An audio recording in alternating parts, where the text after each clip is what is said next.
Yuen-Killick. I am the publisher of a new independent publishing venture for children's books, illustrated children's books, called Red Comet Press, which rose from the ashes of COVID-19 in the middle of 2020 and sprung out of my head as this crazy idea. But while we're all sat at home wondering what to do next, I cooked this one up, and I couldn't be happier. It's been a brilliant journey so far. And those that don't know you, they may know that you actually have a very long background working in traditional publisher. I'm so much older than I look. So why did you decide to make the move to an independent publisher? Where did that idea come? You know, I have spent 30 years in children's publishing in the United States. Obviously, I'm not from the United States. I moved here in 1991, a long time ago, and I worked at DK Publishing. I worked at Penguin and Hyperion Books for Children, which is part of Disney, and then most recently Macmillan. And you know, during the course of my career in corporate publishing, I rose through the ranks, and you know, eventually you end up being a cog in the wheel, and a little bit sort of divorced from the actual process of publishing books and following sort of that through line from making first connection with author and illustrator to marketing and selling backlist, for example. So, you know, when I left Macmillan, it was at the beginning of the pandemic, and I wasn't quite sure what I was going to do, but I secretly harbored this admiration for many of the small publishers that I had come into contact with over the years, who are independent and, you know, follow their passion. And because working in a small publisher, you get to see every aspect of the process from beginning to end, and you get to touch it. So instead of being sort of like the cog in the wheel, you become the wheel itself. Right. And I started in a small poetry publishing company many years ago in the 80s in the north of England. And I sort of feel like I'm like getting back to your roots. Yeah, exactly, with a lot more experience and business savvy under my belt. And so I started by going to the Bologna Book Fair's Global Rights Exchange website, completely off season as far as they're concerned. So they let me in for free. And I started snooping around and looking for projects. And of course, one quick way to start a list is to acquire it from overseas, because all you have to worry about is translation and, you know, maybe some other changes along the way. But it is, the books are pretty much cooked in many respects. And so that's how I acquired the first list. 4 of the books came from Italy and France. And then one of the books actually came from Macmillan in the UK. And it was a co-edition. So those 5 books released in the fall of 2021. And, you know, we were off to the races, you know. How much contact do you have with the original? I mean, how does that work when you purchase a book that's already available in another language? How much do you actually work with the original publisher, or do they just sell the rights? It's a great question. I will say that there's a philosophy that the purchasing publisher has to do the right job to make the book right for their market. So I would say that it's more than just a translation, but also an adaptation in many respects. And the amount of adaptation depends on the book and how much editorially you feel it needs to make it sort of like really embraced by the market that it's coming into. For me, it's the English language speaking market. And, you know, that can be all sorts of changes, from rearranging the pages and the pagination to, you know, choice of typefaces. Often, you know, you feel like a European book only really looks European because they've chosen a really unusual typeface that really wouldn't sell the book well here in this market. So we'll dive in there. That's something I would have even thought about. Yeah.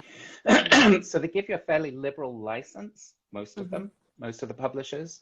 But everything you do needs to go back to the publisher and usually the originating creator, the author, the illustrator. So, you know, different books had different levels of adaptation and translation changes. And, you know, luckily, fortunately, everything, you know, got approved and we were able to bring our books to market, you know, in the way that we feel is best and would be the best for sales, best for the readers in the English language. Yeah. Right. And I know that something that's really important to you is about the diversity and inclusion. So do you feel like you're able to do that more now as an independent publisher than when you were working at a much larger publishing company? Yes and no. I mean, at Macmillan, I was the originating co-chair of the Diversity and Inclusion Council, and served on that for 5 years. And that was a sort of steering advisory, you know, proposing policy changes group that worked very hard. So there's certainly a determination, especially in children's books, to broaden the number of voices that are being heard and reach out beyond the norms, you know, publishing being a very white middle class profession that tends to attract the same. So yes, it's true. I have more control over bringing voices from further afield or from different corners together and exposing them to an English audience. So actually, in translation, that is one of the objectives. You know, I lived in Italy, and I have a great respect for the Italian publishing scene, children's book publishing scene. It is incredibly thriving. There's a lot of amazing curators there who deserve to be exposed to a much broader audience. So it's been very exciting for me to work with those people and bring their books out here. But there is no question that I have a determination to reach well beyond that initial European source for books. I'm looking at Asia, I'm looking at, you know, Africa. I have a book by an Algerian author coming out in the fall. You know, even I have a book coming out this spring, which is Nigerian born British person. And I think the author is from Asia somewhere. Yeah, so I'm, you know, definitely it's front of mind. My name, Yuen-Killick. Yuen is Chinese because I am the only white guy in my family. My family comprises of Chinese and Vietnamese people. So, you know, for me personally, it's a really important mission, definitely. Yeah. Well, and it's interesting that you say that about how you were already working at this at Macmillan, because I think sometimes we set up this dichotomy of the traditional ones as being very old-fashioned and not moving, you know, not really moving, being very progressive, and the independent publisher is able to do more. And like you said, it's a little more nuanced than that. And it's interesting because we've even talked to some authors who have tried to weigh that when they decide how they're going to publish their books, that there are kind of advantages to both of them in a way. Yeah. I mean, certainly in terms of creatives, I have a lot more control in finding creators that I want to bring to the list and showcase. So it is definitely one of my objectives as we move forward, to make sure that there's plenty of diversity. And I have been making changes to the books. So let me see, I'm just looking at my books now. So one of the books is for babies, and it came from a UK publisher, and all the babies were white. So I said, look, when we publish this, we have to put some diversity in there. So we changed some of the images there. And actually the book from a French publisher, which is called My Hands, it has all these hands in it, and it was a very high graphic style, but to me, they all presented white. So we added color into some of the images to add variety of skin tones. And interestingly enough, I just saw a preview of pages for the next book, the sequel, which I've already bought, which is called My Feet. And the illustrator has taken a cue from from what I did in the US, and now he has, because for my feet it's not just feet, it's whole characters and figures, and the figures are diverse, represent diverse backgrounds. That's so wonderful. yeah, it's like yay. Yeah. Well, and I do want to talk in particular about one book that you from Ukraine, which is The Happiest Lion Cub. Can you tell us about how So you get this involved? is interesting. So I was invited by the Institut Français, which is a government department, who have a book department, and they invite delegates from around the world to come for a fellowship in France, in Paris. And they invited me in December of last year, and in the midst of it all, I agreed to go.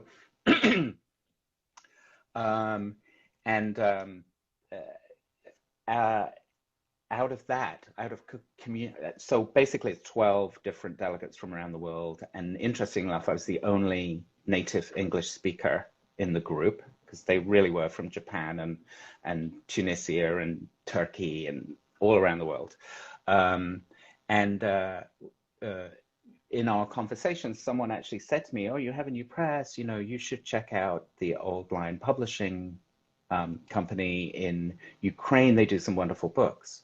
And indeed, I went on their website and I saw this book and thought that, this would be perfect for my list. I really, I reached out for a PDF of it and got it right away. And I literally bought the book within a few weeks. I mean, I like to move very quickly. And it is this book, and it's called The Happiest Lion Cub. And it's a wonderful story of a lion cub who is destined to be, he's a prince, but he's destined to be king. But contrary to his father's wishes, he wants to be a jazz musician rather than follow all the rules that one should to become king. And his father says, "You cannot be a musician. You need to be king. You need to drop the music thing." And anyway, long story short, he ends up being able to be the first musician king of Africa, which is kind of cool. Wonderful. Anyway, it's written and illustrated by Oleksandr Shatokhin, who is a new Ukrainian talent. And he lives in the, let me get this right, the eastern part of Ukraine. I think I put the town here. It's called Sumy. So it's very close to the Russian border. And my contact has not been with him. My contact has been with the rights director at the Old Lion Publishing Company. And his name is Ivan Fedechko. And he lives in Lviv. And so we had a lot of back and forth in December and January as I was closing the deal and getting the files. And, several times I said, "I hope what looks like is happening is not going to happen." And he said, "Me too." And then I didn't really hear from him until earlier this month.